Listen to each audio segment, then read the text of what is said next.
Olá, meus queridos amigos, amigas e amigos. Estamos iniciando mais um Na Trave, nesta quinta-feira à noite, 20 horas e 39 minutos. A gente está aqui para bater mais um papo, sempre inspirados, né, com uma boa companhia, um bom papo, tendo como orientação aí o texto bíblico que a gente lê e reflete e pensa, né? E com a gente participando aí, além de mim, André, temos dois queridos amigos aí que vão também dar o seu boa noite. Quem é o?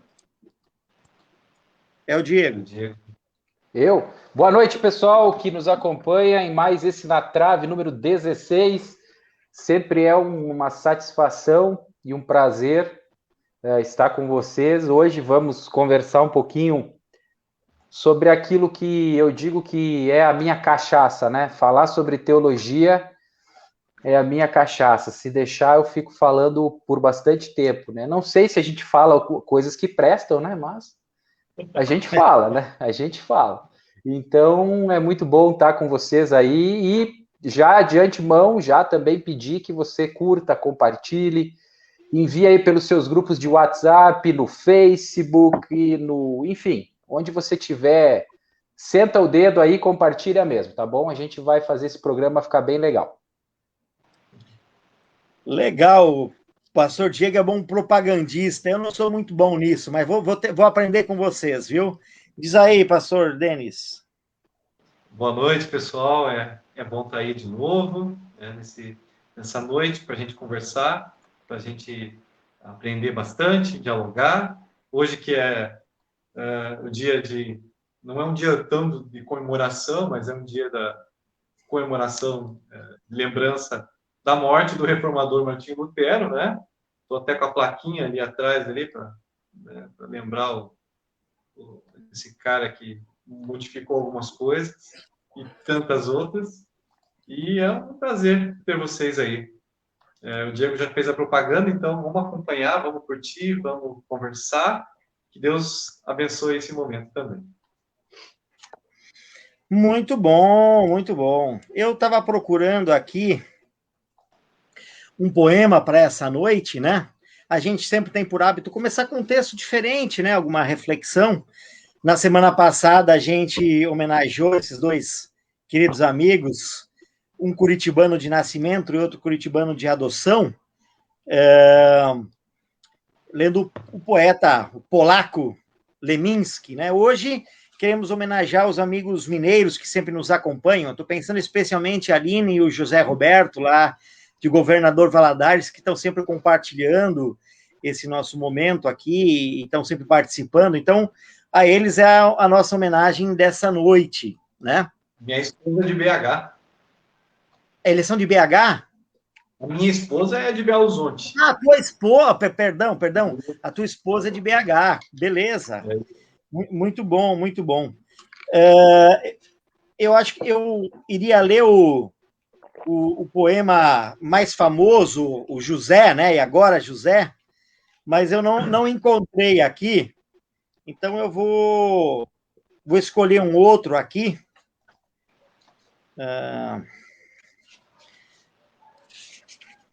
Vou ler um outro que eu tinha escolhido, né? Aliás, achei, ó. Achei. É porque, só para explicar, isso aqui são 3 volumes, são 23 livros em 3 volumes. Então, para encontrar aqui no meio, não tem um índice, só tem um índice de livros, aí às vezes é difícil. Mas eu vou ler o famoso poema do Carlos Drummond de Andrade, que inclusive entrou num teatro que tinha no Arte Gelbi, se lia esse poema adaptado, né? Eu vou ler para, né, para nos inspirar aí nessa conversa também, né? José. E agora, José? A festa apagou, a festa acabou, a luz apagou, o povo sumiu, a noite esfriou. E agora, José? E agora, você? Você que é sem nome, que zomba dos outros, você que faz versos, que ama, protesta. E agora, José? Está sem mulher, está sem discurso, está sem carinho. já não pode beber, já não pode fumar, cuspir já não pode. O dia não veio, o bonde não veio, o riso não veio a utopia, e tudo acabou, e tudo fugiu, e tudo mofou. E agora, José? E agora, José? Sua doce palavra, seu instante de febre, sua gula e jejum, sua biblioteca, sua lavra de ouro, seu terno de vidro, sua incoerência, seu ódio. E agora? Com a chave na mão, quer abrir a porta. Não existe porta. Quero morrer no mar, mas o mar secou.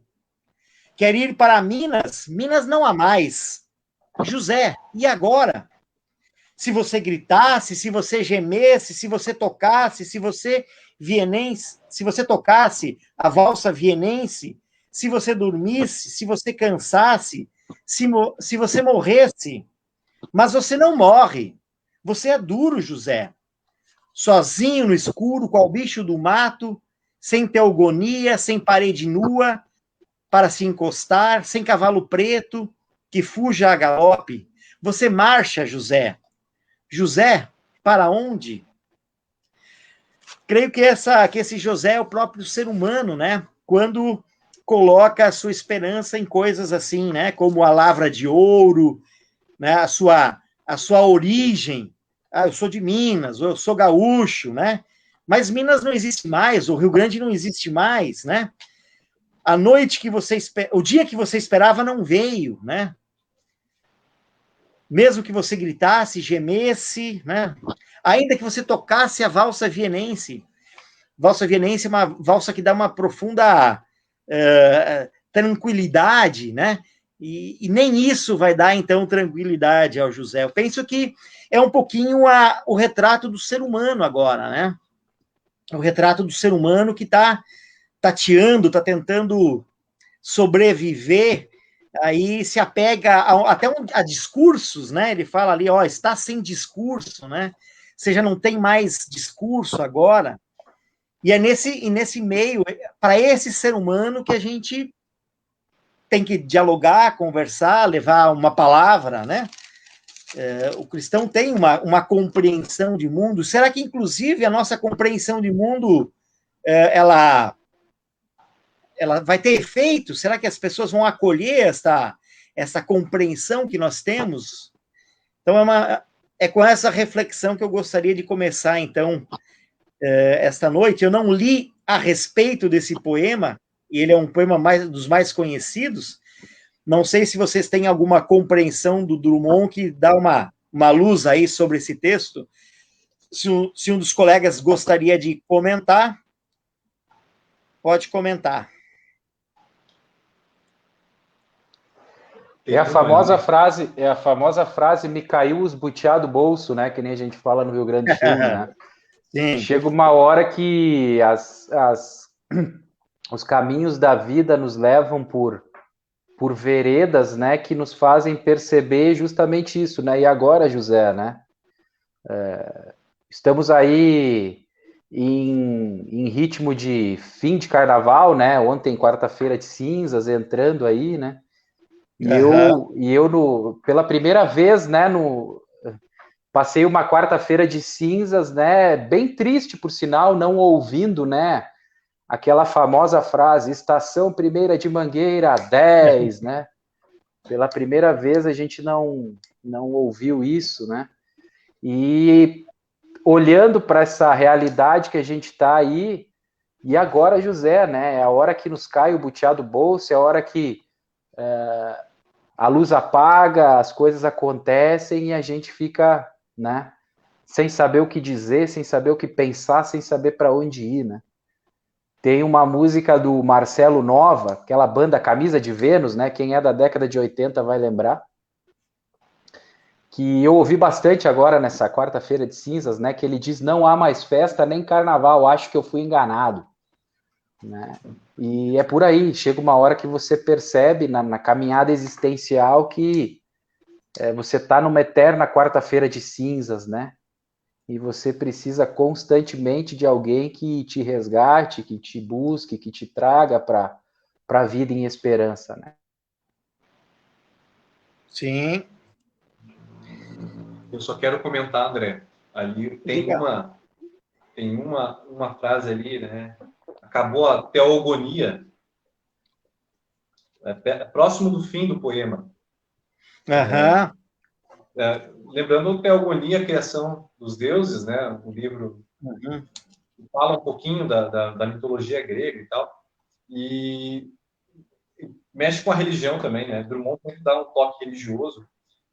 Tudo bem que religião é a própria vida, e é um papo para um outro dia, né? A religião na vida e a vida religiosa, né? Enfim, mas ele fala da teogonia, então é um geralzão, né? Já não tem nem a esperança de que algo vai mudar, de que aquele que nasceu, aquele que a gente aprendeu a crer, ele também não vai fazer diferença nesse momento que você está usando a palavra do Diego ali, né? Existencial, né? Nessa tua fase da tua existência, do teu, sei lá, né? Enfim, tem uma hora que a gente olha e agora, né? E aí? Até a minha formulação religiosa, até a minha formação religiosa, já não faz diferença. E esse é o agora José, né? Se não tiver Deus, como é que vai ser? Tem que ter Deus, tem que ter para que eu seja. Acabou a teogonia, é uma dificuldade, né? Muito bem. Essa que o pastor Diego citou, né? Inclusive, eu vi nos seus stories essa semana a música. E o nome da música, inclusive, é Hoje, né? É hoje. Eu ouvi há tempo, né? Tem essa e tem uma outra, né? Isso é só o fim, né? É só o fim. É só o fim. Então, eu acho que é possível a gente, através da poesia e da música contemporânea, a gente captar qual é o. Tá bom. Volta, André. Deu uma sumida. Para tentar o diálogo, né? Tentar conversar, porque esse tempo parece que está um diálogo de estátuas, né? Eu ia dizer diálogo de surdos, mas seria um preconceito danado, mas é um diálogo de estátuas. Estátuas não ouvem, né? Então a gente precisa fazer esse esforço, né? E tentar compreender o outro, né? Tentar compreender o outro. Eu vejo essa polêmica que está em relação à campanha da fraternidade, né? Isso nem diz respeito a nós, enquanto igreja luterana, mas eu sempre tive muito envolvido, como eu sei que vocês também estiveram e estão, e inclusive amanhã cedo eu vou preparar a parte de devocional de um encontro preparatório justamente para a campanha da fraternidade. E o que acontece? As pessoas não conhecem e criticam, né? Porque fala de diversidade. Ora, essa é a nossa sociedade. Eu quero dialogar, eu preciso oferecer os meus ouvidos para ouvir, para tentar entender, para compreender, né? E para, nesse contexto, eu me inserir e dar o meu testemunho, né? E acolher quando é diferente de mim, acolher. Não significa que eu vou concordar, mas... Então, isso é uma coisa muito, muito importante. Eu vejo que a gente precisa avançar muito, né, nesse sentido. Antes de dar a palavra para o pastor Diego, que vai ler o texto bíblico para nós, eu vou ler aqui os comentários, né, de quem está chegando aí, né? A Vivian dizendo, ó, acompanhando de Curitiba, Paraná. O Demerson de Lima, grande pastor Denis, meu irmão querido. Classe Pop, boa noite. Neuza Gross, boa noite. Alice Decker Falk, boa noite. Letícia Soares, olá pessoal. Abraços. Marlene Heller, boa noite. Selmira Santana, boa noite a todos de Rio Grande do Sul. Letícia Soares, sem saber Dom Covim, Oncotô e Proncovô, já que falaram em Minas. Eu me lembro sempre daquela outra, né? Popo, como é que é? Popopó? Popô. Tá certo. Aí, ó, chegando mais mineiras aqui, Aline Valadares, o mineiro também, José Roberto, boa noite. Vou repetir, ó, o poema do Drummond é em homenagem aos mineiros que estavam aí e estão sempre conosco participando. Pastor Gabriel Zontar, boa noite, irmãos, boa noite. A Ila Yost também participando, boa noite. Muito bem, vou dar então a palavra ao pastor Diego, que vai fazer então a leitura e os primeiros comentários aí do nosso texto de hoje. Qual seja, o texto é... Marcos 9, 2 a 9, né? Da transfiguração de Jesus. É o que dizem. Vamos lá, então. Vou ler na Nova Versão Internacional. Está escrito: 6 dias depois, Jesus tomou consigo Pedro, Tiago e João e os levou a um alto monte, onde ficaram a sós. Ali, ele foi transfigurado diante deles. Suas roupas se tornaram brancas de um branco resplandecente, como nenhum lavandeiro no mundo seria capaz de branqueá-las. E apareceram diante deles Elias e Moisés, os quais conversavam com Jesus. Então Pedro disse a Jesus: Mestre, é bom estarmos aqui. Façamos 3 tendas, uma para ti, uma para Moisés e uma para Elias. Ele não sabia o que dizer, pois estavam apavorados. A seguir, apareceu uma nuvem e os envolveu, e dela saiu uma voz que disse: Este é o meu filho amado, ouçam-no. Repentinamente, quando olharam ao redor, não viram mais ninguém a não ser Jesus. Enquanto desciam do monte, Jesus lhes ordenou que não contassem nada a ninguém o que tinham visto, até que o Filho do Homem tivesse ressuscitado dentre os mortos. Muito bom. Até aqui a leitura do Santo Evangelho. Quer começar aí, André? Vai fazer os comentários iniciais? Posso? Claro que posso. Sempre é um texto que tem aqueles textos que a gente tem contato, né, que desacomodam a gente, né, e esse é um dos textos que sempre eu tive uma certa, durante a minha vida de fé, né, uma certa, não dificuldade, mas um certo incômodo, né, em encontrar nele um sentido para o dia a dia da gente, né? Porque pensa, nós, na nossa vida cotidiana, a gente nunca viu ninguém ser transfigurado, né? Embora depois de adulto eu vi isso acontecer, mas a gente pode falar disso de uma outra hora, né?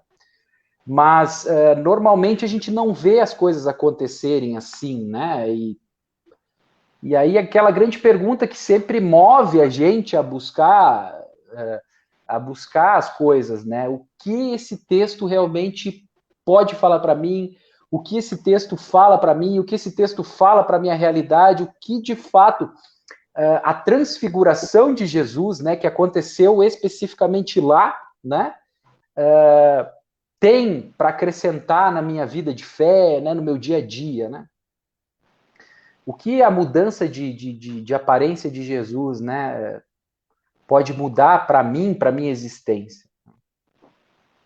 Mas esse texto, depois, quando a gente se aprofunda nele, né, a gente acaba percebendo que só parece que não tem sentido para a vida, né, porque ele tem realmente uma profundidade muito grande, né, é aquela história, depende sempre com que óculos você olha, né, depende com que interpretação você vai ao texto, né?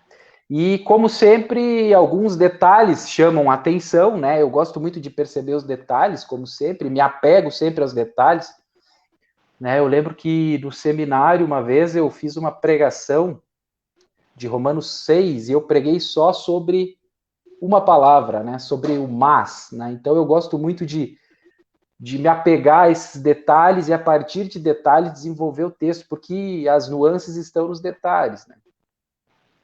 E esse texto, então, ele tem um detalhe muito, muito importante, né?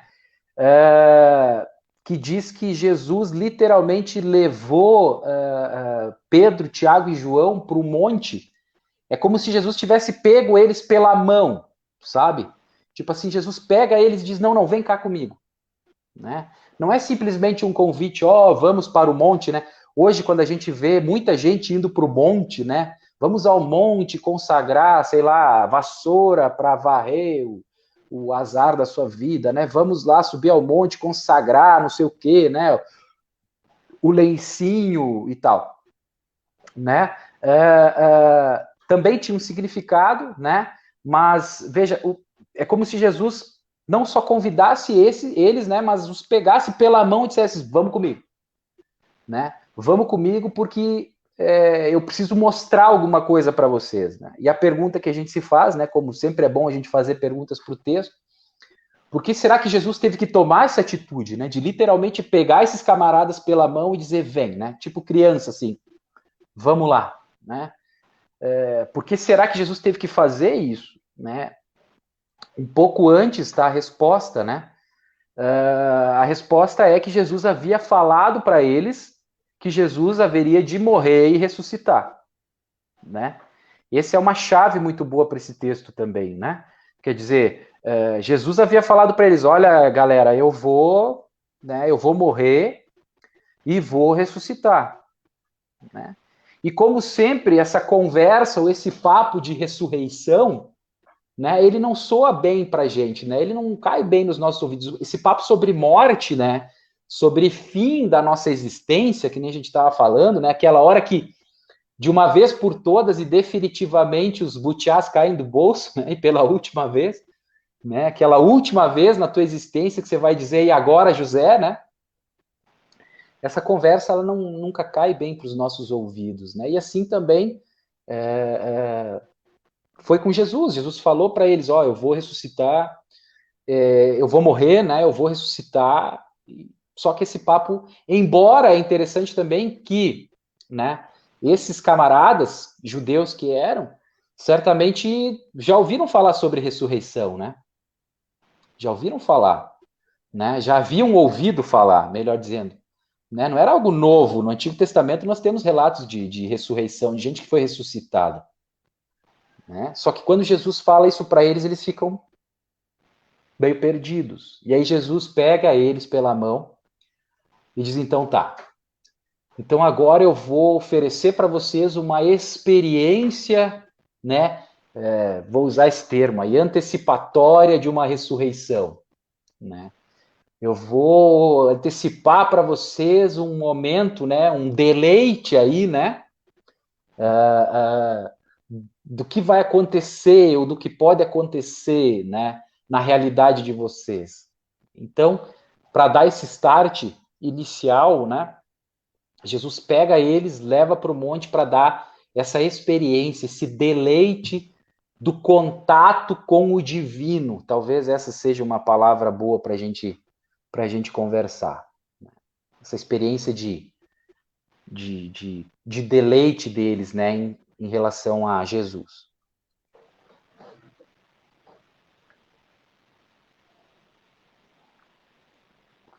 Vai daí.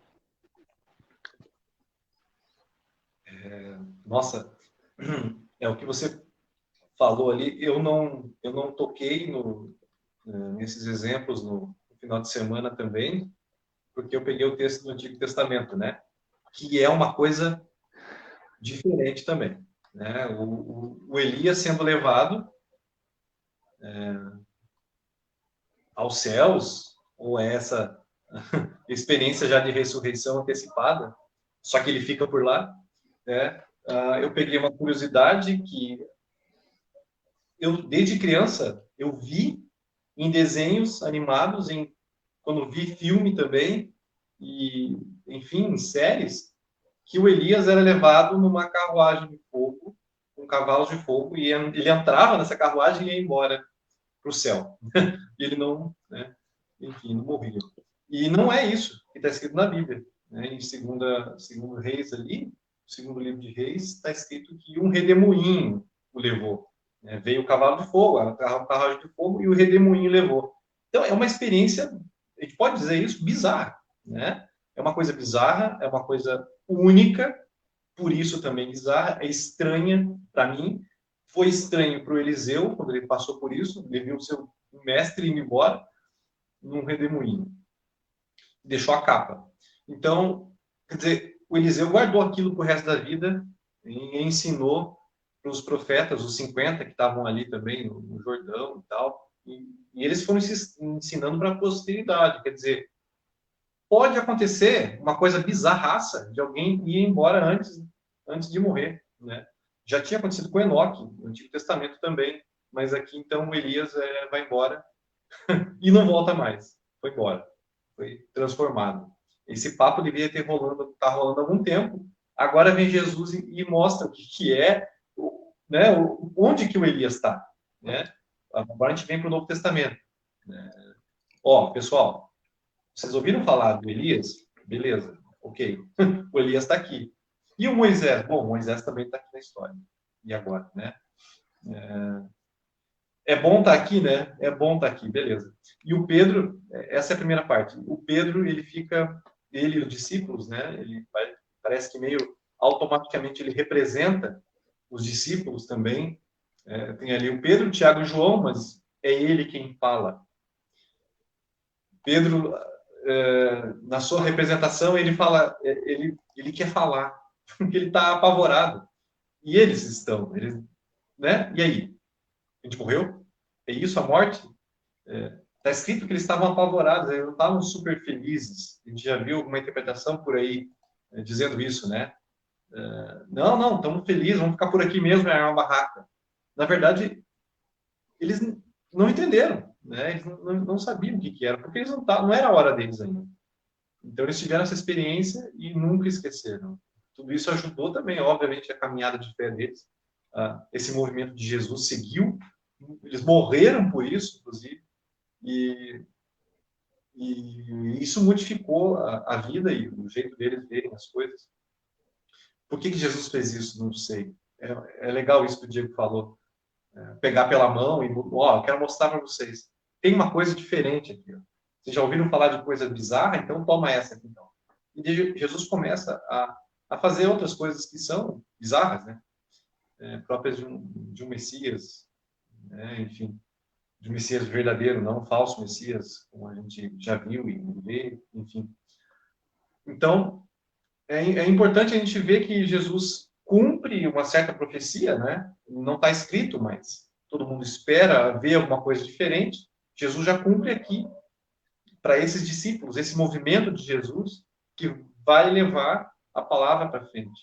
Então, ajuda a vida deles também. A sogra do Pedro tinha sido curada lá no capítulo 1. Quer dizer, as pessoas estavam sendo curadas, né? Estavam sendo libertas, estavam vivendo a vida. E agora, no capítulo 9, de acordo com o Marcos ali, né, se foi ele que escreveu, enfim, está ele ali falando, o Pedro contou para mim essa experiência aqui, né? O Marcos não estava ali. O Pedro contou essa experiência aqui, o Tiago e o João também falaram, né? Então, marcou a existência deles, marcou a vida deles, eles têm que voltar para a vida. O importante é que Jesus tira eles desse lugar e volta. Desce do monte agora, vamos embora. Nada de armar barraca aqui, não. Nada de ficar por aqui. E chega de medo, vamos para a vida, né? Vamos para o dia a dia. É importante, porque às vezes, é a última coisa que eu vou falar, às vezes a gente precisa de alguma coisa que modifique a vida. Não sei porquê e não sei quem vai precisar, mas eles precisavam. Jesus mostrou isso para eles. E tudo foi diferente daí para frente. Obrigado. Aí vou fazer as minhas considerações também, partindo do que vocês disseram. Eu acho que é curioso o fato de Jesus ter esse círculo mais íntimo dos 12, né?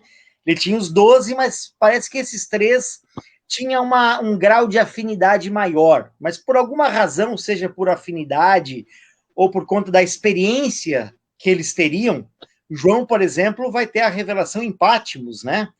É algo significativo, né? Provavelmente passaria por muita tribulação e perseguição, mas, de fato, eu acho que essa transfiguração guarda relação muito íntima com a questão da morte e ressurreição, porque Jesus, como lembrou Diego, havia falado, né, da morte e ressurreição, e ele depois, nesse mesmo capítulo 9, vai falar novamente da morte e ressurreição. Então, esse é um tema que está presente ali.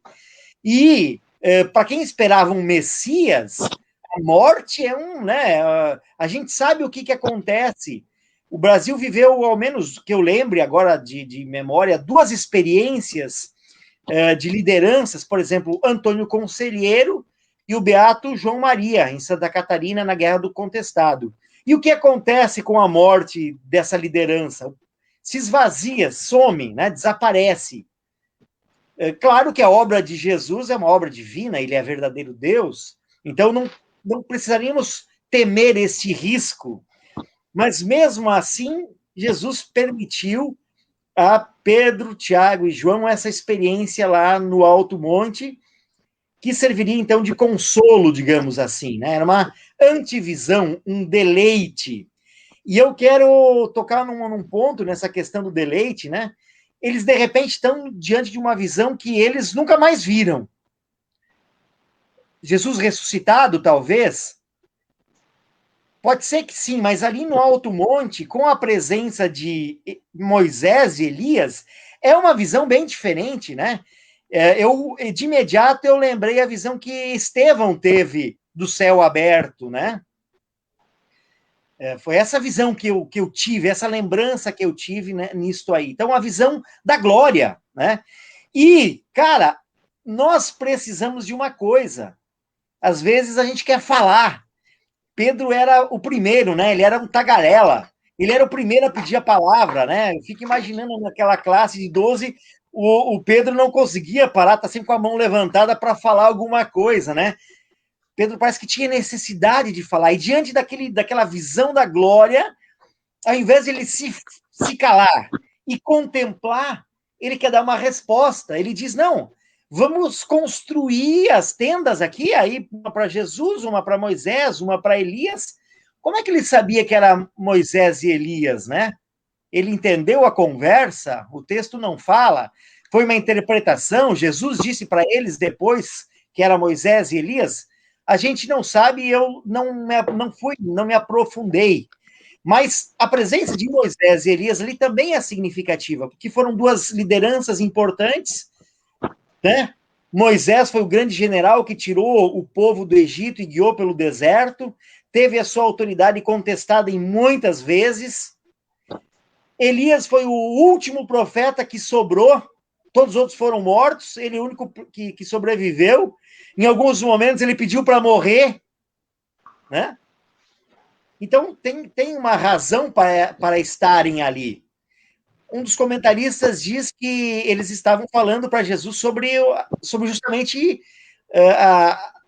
a questão da obra de Jesus, o morrer, né? O ter que dar a vida. Então, foi isso.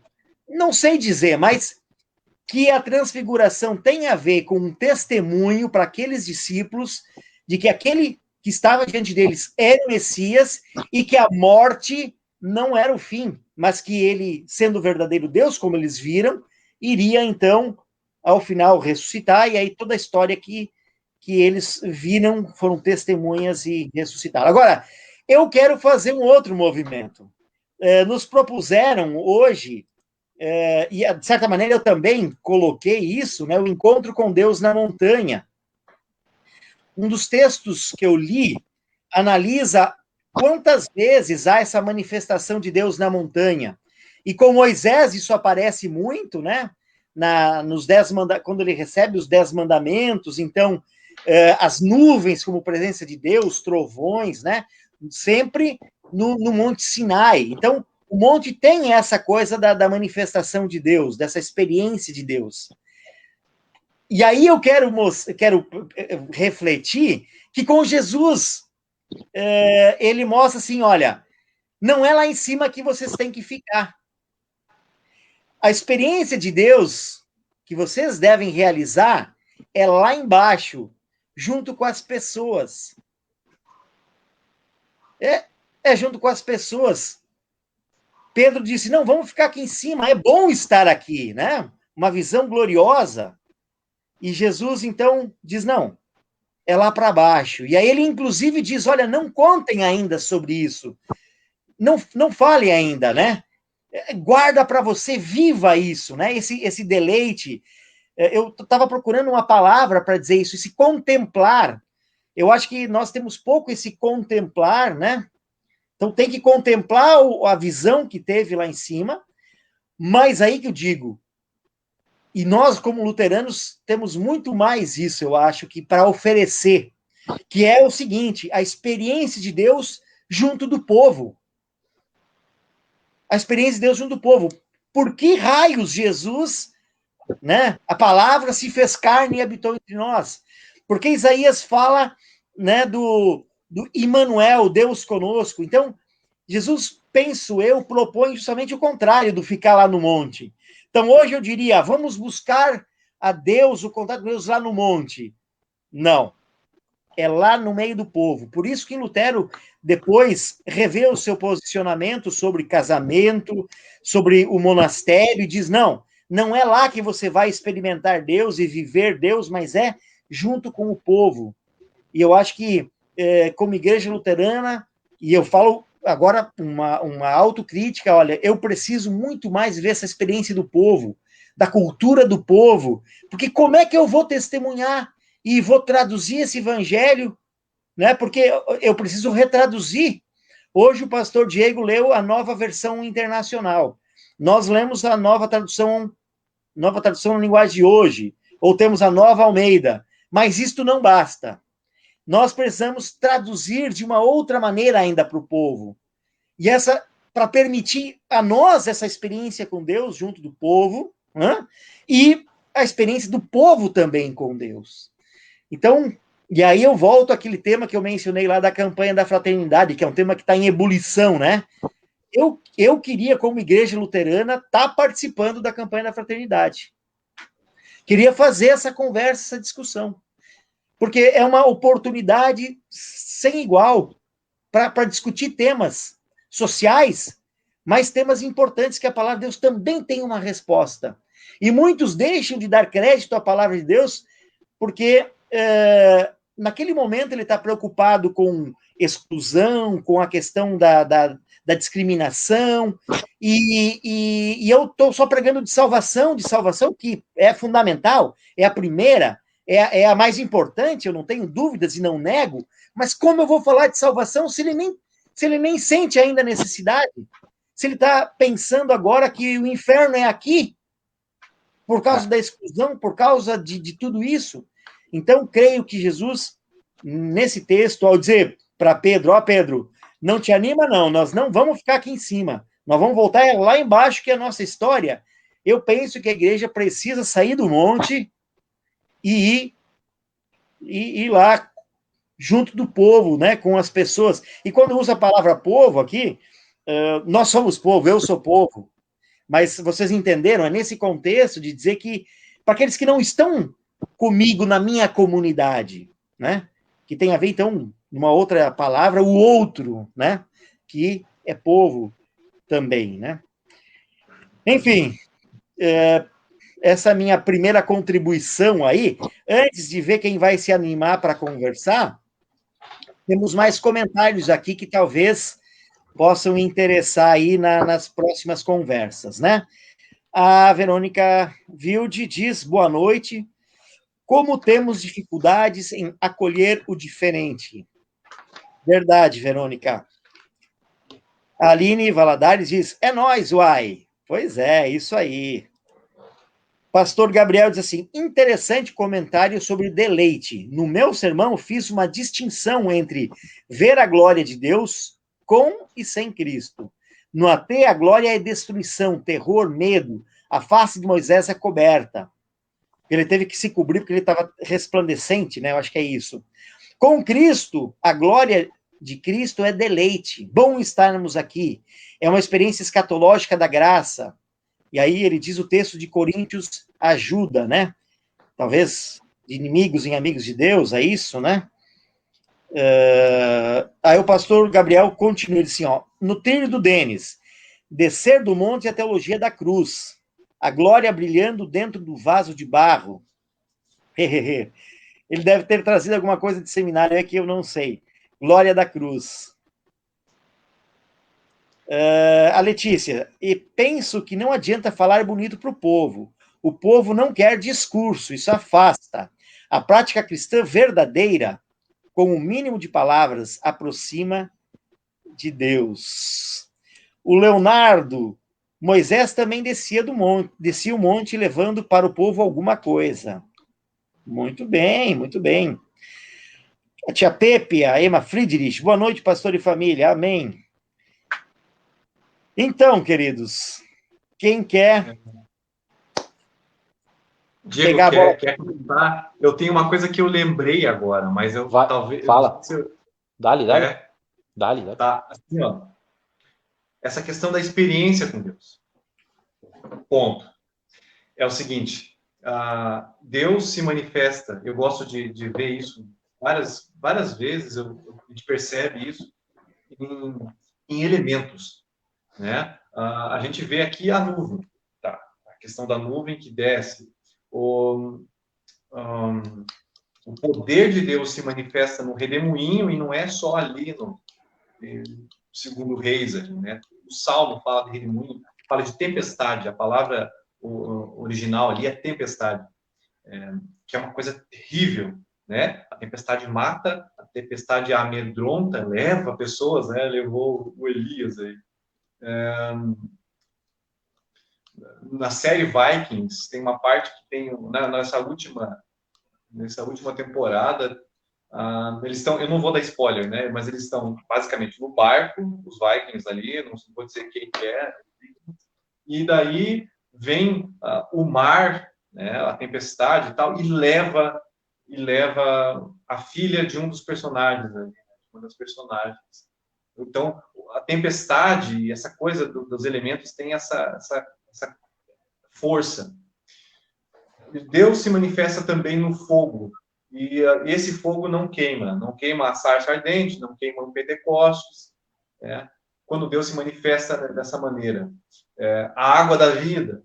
Então, não sou eu que estou inventando isso, eu já tinha percebido essas coisas, claro, e já fizeram um artigo sobre isso, grande, o professor, doutor Enio Miller, ele tem um artigo de 92 falando sobre isso.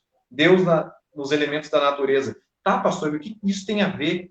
Tem tudo a ver, né? Não vou nem citar Santa Ceia, apesar de ser também, mas Deus se manifesta dessa maneira também, se escondendo nesses elementos, né? Por exemplo, ali no monte, o povo que precisava de chuva para sobreviver, sem a chuva eles não eram nada, né? Aquela região ali sem chuva já era, diferente do Egito, não sei se eu já falei sobre isso, o Egito que tinha ali as chuvas, a época de chuva, subia o Nilo e dava vida, né? O Nilo é conhecido, inclusive, como uma divindade egípcia. Ele ali fecundava, né, a terra e adorado e tudo pelo povo ali naquela região. E ali tinha comida, tinham grãos e tal, aquela coisa toda. Na região onde o povo de Deus está, não tem isso, né? Na região ali depende da chuva. Eles olham para onde, então?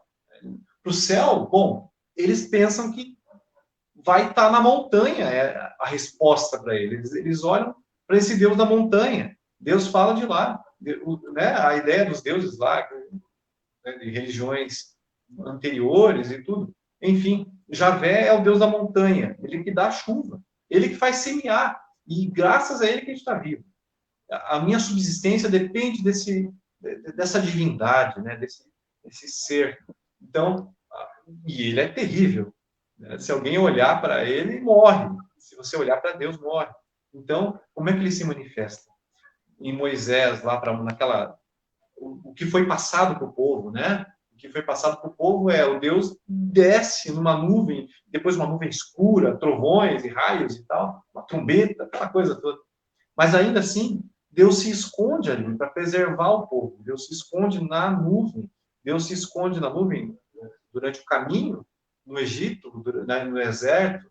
Deus se esconde nessa tempestade. Deus se esconde nesse poder da tempestade que leva o Elias também. E Deus também, agora, a nuvem desce, né? E eles estão ali, estão no céu, quer dizer, eles não morreram, eles acabam voltando para a vida. E Deus, finalmente, né, em Jesus, quando ele vai embora, então ele sobe, né, na sua ascensão e uma nuvem cobre Jesus. Então a nuvem está sempre presente. Essa água, em um outro estado, está sempre presente. E essa nuvem que esconde, quer dizer, eles ficam olhando, e aí? Cadê? Quer dizer, será que eles não lembraram daquele episódio, né? Ou o que aconteceu lá? Bom, uma nuvem cobriu a gente lá e tal, a gente estava no céu. Será que Jesus está no céu? Será que Jesus está lá resplandecente de novo? Então, um dia a gente vai estar lá também. Então, tudo isso, Deus, em amor, ele se esconde. E é aqui que eu quero chegar. Deus, porque nos ama, também se esconde. Às vezes a gente acha que Deus não está ali, né? Mas ele está escondido. Ele tá escondido, mas está cuidando da gente. Ele está escondido. Ele tem que fazer isso. E esses episódios, né, esquisitos, estranhos, dão certeza para a gente de que mesmo que a gente não veja Deus da maneira que ele andou ali, mas ele está presente, né? Ele está com a gente. A gente não sabe como, mas ele está. Tem vários episódios para provar isso. Deus se faz, ele se esconde. Tem um termo teológico, né? Deus abscônditos, né? Isso aí não informa nada para as pessoas. Mas um Deus que se esconde para ser presente mesmo quando a gente não vê. Eu acho que isso ajuda também. E volto a dizer aquilo que eu falei lá no começo. Ele tem que estar ali. E se ele não tiver, a gente vai estar como? Se ele não estiver cuidando de mim na hora que eu estou na pior, quem que vai estar? Se ele não está me olhando para eu tomar uma decisão importante na minha vida, será que vai dar certo? E se ele não tiver, quem sou eu? O que eu vou ser? Como é que eu vou viver? Então, por amor, Deus se esconde. Resumindo tudo, por amor, Deus se esconde. Deus se faz presente de uma forma que a gente não entende. E assim, a gente consegue seguir, a gente consegue... Mesmo não vendo Deus, a gente consegue vencer essa caminhada. Ele ajuda a gente a continuar caminhando, né? Até não sei quando, né? Até o dia que a gente tiver que estar com Ele. Então, é um Deus de amor por isso também. Ele poupa a gente e Ele se mostra, não se mostrando totalmente. Ele se faz de fraco numa cruz para salvar. Porque ele podia ter descido dali, né? Scorsese lá no... como é que é o nome do filme? Depois vocês vão lembrar aí. O filme do Scorsese lá com William Dafoe sendo Jesus, descendo da cruz.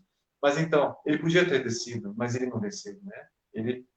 Esse Deus todo-poderoso, ele que estava com os humanos ali o tempo todo, mas agora também em carne, se fez carne, ele não desceu, né? E a gente pode ter certeza que ele está presente. Acho que isso ajuda a gente. Eu fui por esse caminho, sabe? Um Deus que se esconde por amor. Porque ele não podia estar o tempo todo aqui agora sendo visto e tal, não faria nem sentido também. Mas ele ficou 33 anos aí do jeito que a gente pode ter tocado nele, né? Mas ele está aí, por amor. Ele se esconde. Acho que é isso aí que eu lembrei que eu queria falar. Essa questão do encontro com Deus na montanha, né? Isso é um negócio fantástico. Lembrem que Jesus, como a gente falou, acho que semana passada, Jesus estava estabelecendo um relacionamento com eles, né? Essa questão do Jesus relacional, do Deus relacional, aquele que tem pressa em relacionar-se com as pessoas, né? E talvez aqui, mais uma vez, eles viram um pouco... Veja, quando Jesus leva eles para o monte, né? Esse local da presença de Deus, né? Que era conhecido por todos, o monte era essa referência, né? Quando Jesus os leva lá, Jesus brilha, né? É fantástico esse termo, né? Brilha, Jesus brilha, né? E, pô, Jesus é demais, cara, porque Jesus dá essa experiência para eles, porque até então eles começaram a ver pouco brilho na vida de Jesus. Né? Eles não estavam vendo brilho, o que eles esperavam ver, sei lá, né? Eles, no dia a dia de Jesus, aquilo que ele queria apresentar para eles, né? Aquele relacionamento que Jesus queria estabelecer com eles, né? Era de pouco brilho. É o da campanha da fraternidade, né? Esse era o que Jesus estava fazendo com eles, né? Eles não viam brilho em Jesus, eles viam poeira, né? Eles viam cansaço, eles viam perseguição, né? Eles viam vida sem pátria, né? Eles viam vida sem proteção. É isso que eles viam, né? E os discípulos focam só nisso. E aí Jesus pega e diz para eles: então tá, vem cá, vem aqui comigo. Eu vou mostrar para vocês agora uma experiência de Deus, mas uma experiência de Deus diferente. Saca? Assim, ó, Deus estava sempre fixo no monte, né? Reparem isso. Deus estava sempre fixo no monte. Né? Moisés teve que subir, enfim, não sei mais quem subiu. Não sei mais quem subiu. Né? Deus estava fixo lá. Né? O monte era esse sinal da presença de Deus. Só que agora, né, o que Jesus faz? Jesus vai, mostra esse brilho de Deus, né? Só que o mais bonito disso tudo é que nessa transfiguração, nesse momento do deleite que Jesus dá para eles, né? Desse deleite do aspecto sagrado da vida, porque no fundo é isso, né? A vida é sagrada e a vida deles era sagrada e Deus está nisso tudo, né? Ali no monte, em um primeiro lugar, né? Só que ao mesmo tempo, quando Jesus mostra esse brilho, né, divino, né, mas é um brilho divino em oposição a esse que o Denis falou, né? Em oposição a esse brilho fatal, né? Lembra, Moisés, Deus teve que virar de costa, né? Lembram disso, né? No monte, Deus teve que virar de costa, senão ia matar o Moisés, né? Moisés teve que colocar Deus virar de costa, né? Uma teofania aí, sei lá, né? Teve que colocar um véu, como disse o André, né? Só que com Jesus, né? Essa imagem divina, essa majestade de Deus em Jesus, ela não é ela não é uma majestade que não pode ser violada. Acho que esse é um ponto importante, né? O Deus do monte, né? É um Deus que não podia ser, a presença dele não podia ser violada, né? Quer dizer, eu tinha um limite, né? Eu tinha um limite. Aqui com Jesus é uma santidade suave, né? É uma santidade bonita, não, é uma santidade acessível. Eu acho que é esse ponto. Quando a gente está agora nessa experiência do monte, não é mais uma santidade distante, mas é uma santidade participativa agora. Estão entendendo? É uma santidade compartilhada agora. Quer dizer, aquela história de Deus acima de todos, né? Que a gente ouve tanto, né? Deus acima de todos, né? Quer dizer, essa coisa dessa santidade acima de todo mundo é inacessível, né? Mas que na boca de alguns ela é possível, só na boca daqueles, né? Então veja, agora com a experiência da transfiguração, essa santidade ela foi violada, mas foi violada de uma forma para ser acessível às outras pessoas, para ela ser compartilhada. E aquele Deus que interagia só com um, inclusive esses alguns que se colocam na posição de dizer, de se chamarem de Messias, né, de se chamarem de escolhidos por Deus, né, de se chamarem aqueles que são representantes desse Deus acima de todos, né? Quer dizer, Jesus mostra que a parada não é assim. Né? Jesus agora na transfiguração mostra desse Deus que interage. Né? Ninguém quer saber de poeira. Ninguém quer saber de aridez da vida. Ninguém quer saber daquele caminho sem pátria, né? Ninguém queria saber dos párias da sociedade. Esses mesmos párias que nós estamos vendo agora, a pastora Ben, que é o sobrenome dela, né? A coordenadora do CONIC, sendo massacrada por uma campanha de fraternidade para fazer a gente perceber, como gente cristã, os párias da sociedade. Né? E aí Jesus vem e diz, cara, a santidade é participativa. Essa santidade de Deus não é só para ficar no monte, como o André lembrou, ela é participativa. O amor de Deus é participativo. O deleite de Deus é participativo. Né? E a gente fica perdendo tempo, cara, com essas coisas. E Jesus diz, cara, é na poeira, é no sem pátria, né? É naquela experiência da aridez da vida. Né? O deleite da santidade está acontecendo ali. É preciso descer. Né? É preciso compartilhar essa santidade. Né? Eu pensei assim, essa santidade ela se expressa na entrega. Anotei isso aqui enquanto vocês estavam falando. Né? Essa santidade ela se expressa na entrega. Não mais na separação. Não mais no elitismo. Não mais no Deus sobre todo mundo. Mas agora na entrega. Né? E é nessa entrega agora que acontece essa experiência, esse deleite do céu agora, cara. Né? Eu estou tentando procurar na Bíblia, até hoje não achei, aonde que está escrito que diz que no fim dos tempos, né, Deus vai acabar com o tempo e com o espaço que nós estamos vivendo. Se alguém achou, me diga. Né? Se vai acabar com o tempo e com o espaço que a gente vive. Né? Então, assim, Jesus dá essa experiência do deleite agora, na entrega, na celebração do outro. Né? Vamos descer, galera. Né? Vamos viver num mundo onde a gente vê que o que realmente importa é essa santidade elitista, que só os, entre aspas, profetas agora, apóstolos agora, os messias agora, que podem subir ao monte, né?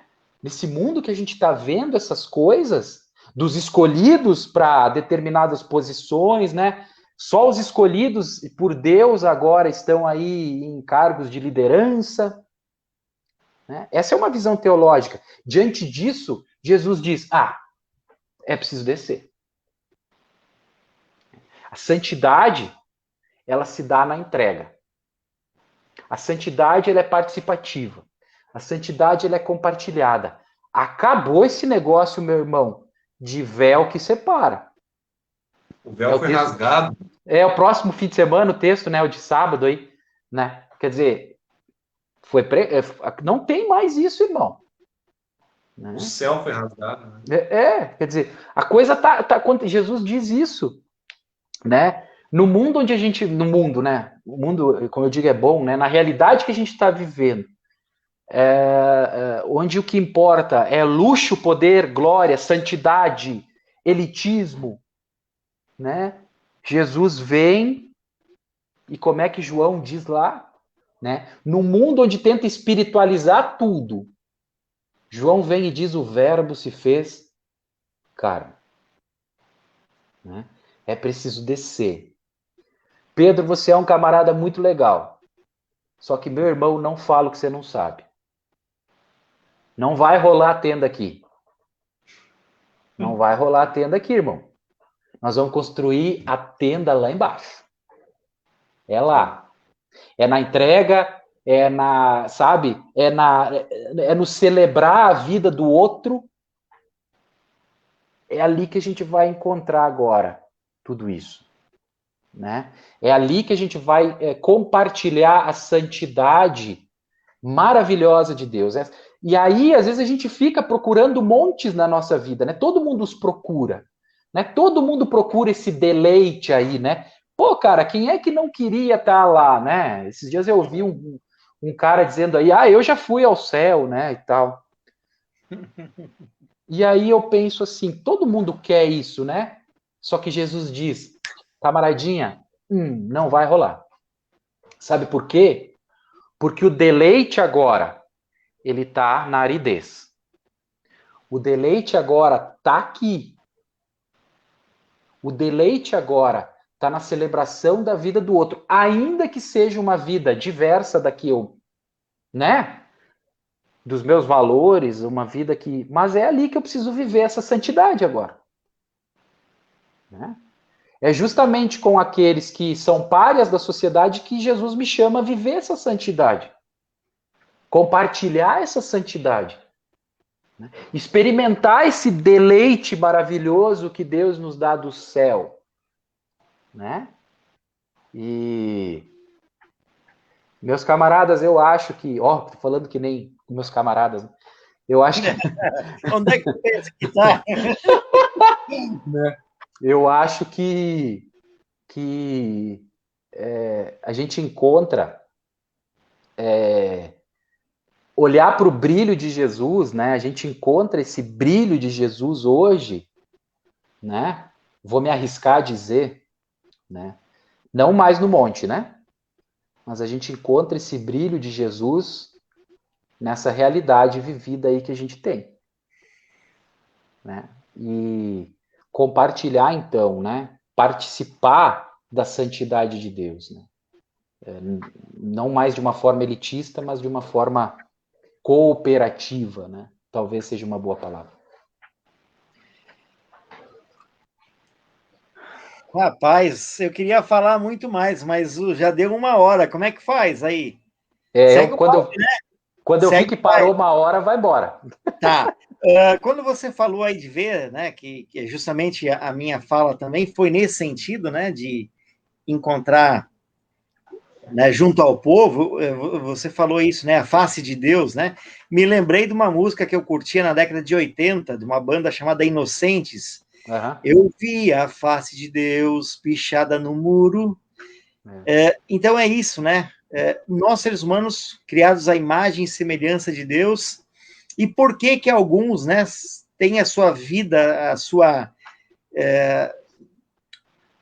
sua natureza vilipendiada? Então é disso que estamos falando, né? Por isso que eu acho que, não quero falar por vocês, mas as nossas falas acho que convergem a isso, né, de demonstrar solidariedade ao CONIC, Conselho Nacional de Igrejas Cristãs, a pastora Romy Márcia Benck, né, nossa solidariedade, e dizer que esse é o caminho mesmo, né? Dizer, Jesus não nos chamou para o monte, ele nos chamou para viver essa experiência com Deus e com o nosso próximo, né? Justamente testemunhando aonde for necessário. Não é onde eu quero, inclusive, né? É onde se faz necessário, porque aí eu digo, não, eu quero testemunhar num hospital com pessoas com doença terminal. É perfeito, mas quem sabe Deus pode te chamar também para testemunhar em outros contextos, né? Num beco escuro, num beco de prostitutas, é lá que nós temos que testemunhar. E nossa igreja tem que estar aberta para receber. O próprio Jesus disse a uma camada, né, aos religiosos, né, aos santos de sua época, não me leve a mal não, mas os fariseus e as prostitutas, para fariseus não, os publicanos, né, os colatores de impostos e as prostitutas estão entrando antes no reino dos céus, hein? Não me leva a mal não, mas fica esperto. Então, eu acredito que é exatamente isso. Então, como igreja, hoje, não temos que adotar a postura de Pedro. Não vamos subir para o monte, buscar uma santidade, uma elevação, pois esse tabernáculo que Pedro quis montar lá em cima, esse tabernáculo João já descreveu, né? de Deus tabernaculou entre nós, Deus habitou entre nós. Esse tabernáculo de Deus é Jesus. E Jesus é visto hoje no meu próximo, no meu semelhante. É lá que eu preciso encontrar Jesus, é para esses que eu preciso servir. Muito bem. Gente, eu não tenho mais nada para falar. Eu acho que o principal eu disse, e não quero perder o foco dessa questão, para mim é primordial nesse momento que estamos vivendo, né? Então, se vocês quiserem usar ainda para falar sobre o texto, podem então ir né, fazer as conclusões finais do texto e podem também já ir se despedindo aí desta noite maravilhosa, desta quinta-feira, 18 de fevereiro de 2021, convidando o pessoal a curtir, compartilhar, né? E estar conosco aqui a partir de semana que vem. Aliás, então já vamos dizer, estamos preparando algumas mudanças aí para a semana que vem, não no formato em si, mas estabelecer uma comunidade no Face com esse nome, né? Na Trave, um grupo, um canal no YouTube e também para quem gosta de assistir fazendo alguma outra atividade e não gosta de ver aí esse povo barbudo na telinha, vai poder, a partir da semana que vem, ouvir o podcast, né? Então, novidades aí para a gente conseguir comunicar, né? Para conseguir dialogar. Eu não sei como é que vai ser o diálogo a partir de um podcast, porque aqui a gente está ao vivo, a gente lê os comentários, né? Temos que estabelecer, então, alguma outra maneira, mas com a ajuda daqueles que estão aí interagindo conosco, eu sei que a gente vai conseguir, tá bom? Quem quer começar a usar a palavra e já ir se despedindo aí? Lembrar que a banda Inocentes, né? Esse que cantou essa música tão bonita foi, de uma certa forma, um pária, né, dentro do mundo do punk rock, né, porque ele era uma pessoa preta, né, numa realidade do punk rock, né, onde é dificilmente, né, o punk rock europeu você vê uma pessoa preta, né, enfim, né, dizer que o vocalista do Inocentes, que me fugiu o nome agora, isso, ele já era um pária, né, então falando desse Jesus que se encontra num muro pichado, realmente tem um grande significado, né? Quando a gente para perceber que, às vezes, o Jesus que a gente apresenta não é um Jesus que inclui, né? Não é um Jesus que é para todos, né? Não é um Jesus que né? Enfim, eu ia falar um negócio, mas deixa para outra hora. Mas é um Jesus que pode ser encontrado e que se permite ser encontrado, né? Nesse mundão aí, como disse o Denis, né?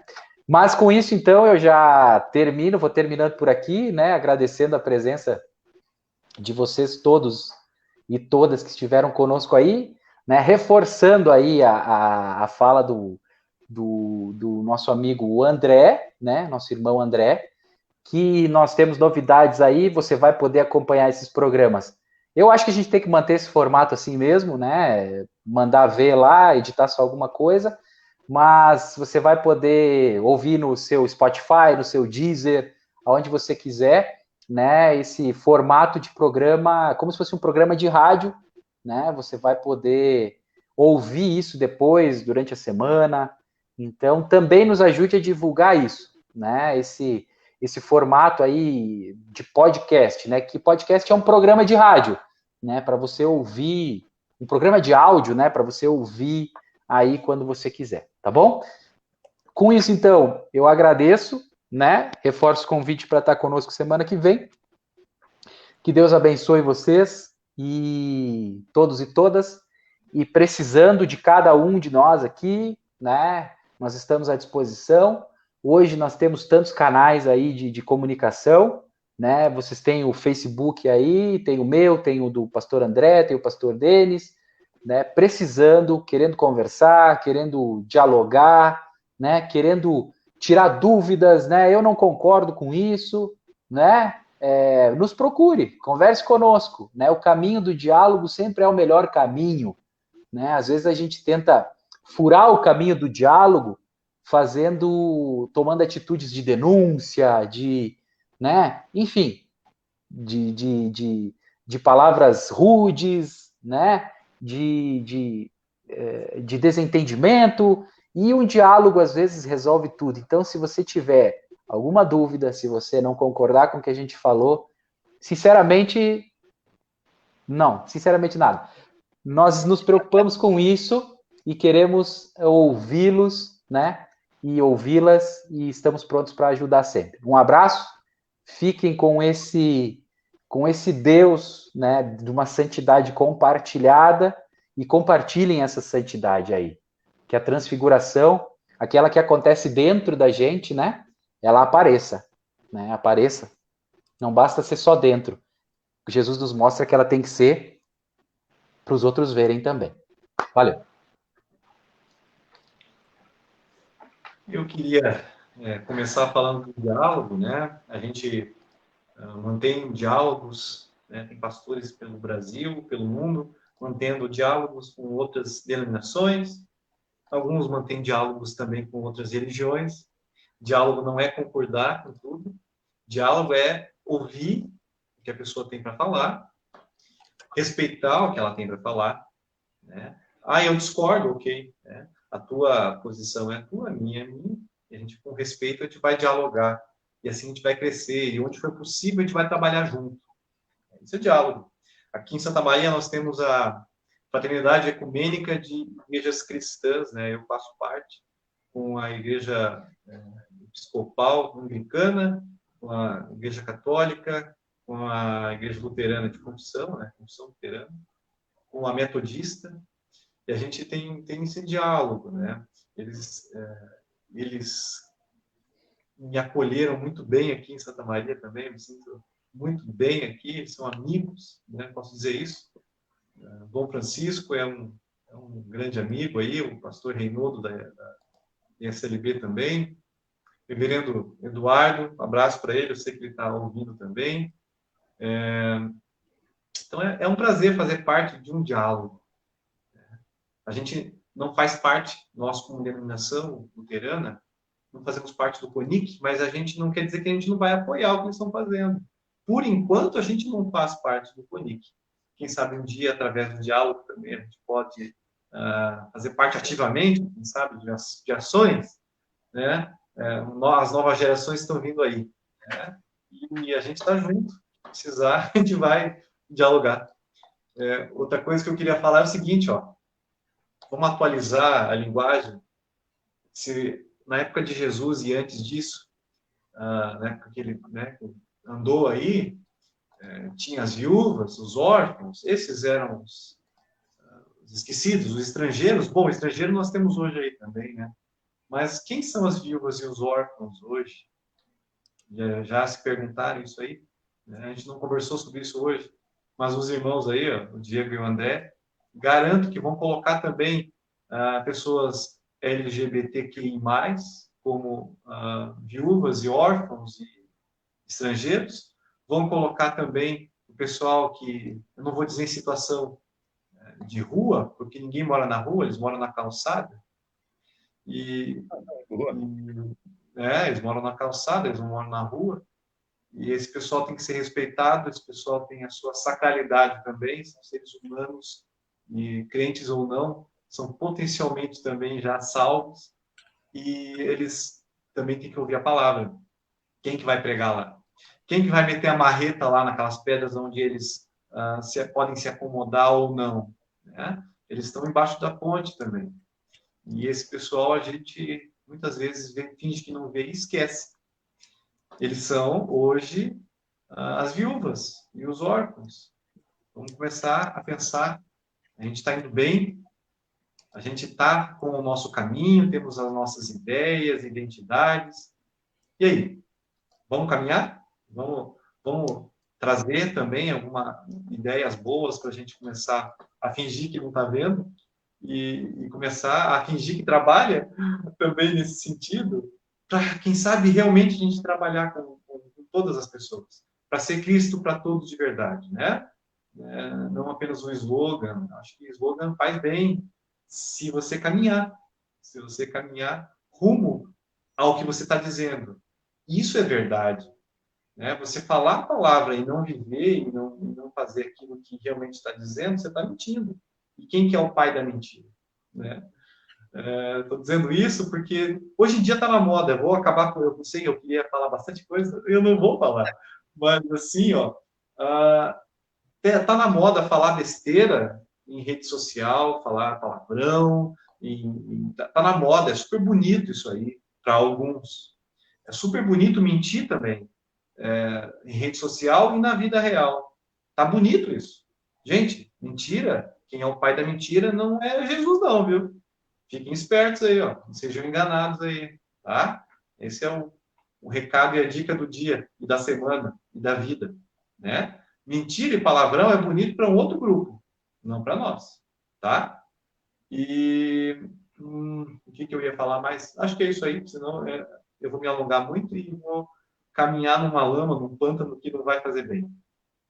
Que Deus abençoe vocês, a semana de vocês. Vamos ter podcast, vamos ter coisas novas. Continuem interagindo.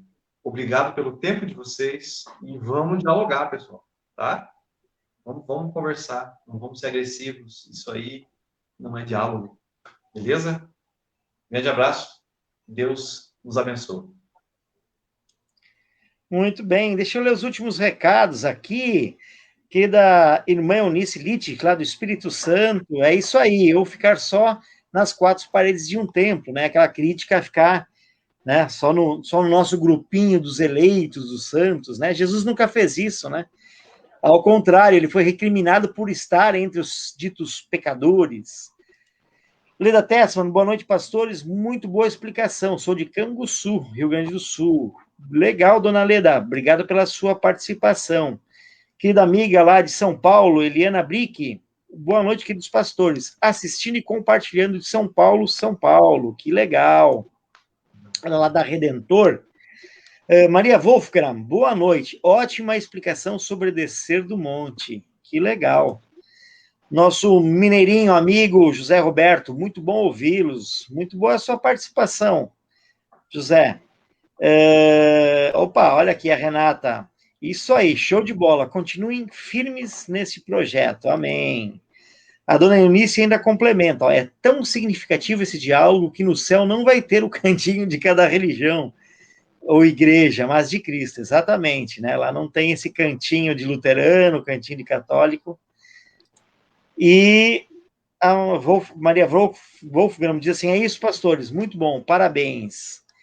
Que legal. Então tá bom, vamos colocar aí os pastores lado a lado aqui, para dizer a vocês assim que foi uma alegria ter esse momento aí de comunhão, de reflexão, né? São certos temas que a gente não pode, não vai colocar no altar, né, no púlpito, mas que são tão importantes quanto, né? Pois são esses detalhes que o pastor Diego mencionou, ou diria assim, inclusive, a periferia do texto, mas que revela a singularidade de cada texto, de cada evangelho, como foi nesse evangelho de hoje da transfiguração de Jesus. Queridos, curta e compartilhe esse vídeo e sem dó. Fiquem atentos sem dó. a novidade. Oi? Sem dó. Curta e compartilhe sem dó. Sem dó. Sem dó. Fiquem com Deus, tenham uma sexta-feira muito abençoada, um final de semana muito especial, sempre na companhia do nosso Deus e Criador e inspirando e transpirando esse Evangelho de Jesus. Espera aí, que tem mais um comentário que chegou agora, ó. A Carla, nossa amiga lá do Mato Grosso. Cheguei no finalzinho, mas muito elucidativo. Grato pela oportunidade de ouvi-los. É uma querida amiga nossa, é amiga da Areli, mas agora minha amiga também. E muito obrigado, Carla, pela sua participação aí também, tá? Fiquem com Deus e até quinta-feira que vem.